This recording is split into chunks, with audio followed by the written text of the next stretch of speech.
Hello and welcome to Guitar for Beginners, Class 1.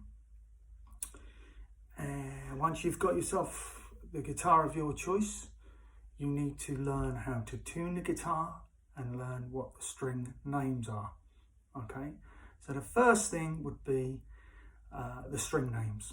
Okay, so from top to bottom, you have there E, A, D, G, B, and E.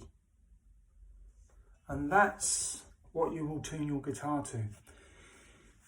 And every time you tune that guitar, every time you play the guitar, before you practice, you must tune it up you can buy an app, you can get an app on your phone, free or very cheap, or you can buy a little electronic gadget from any music shop.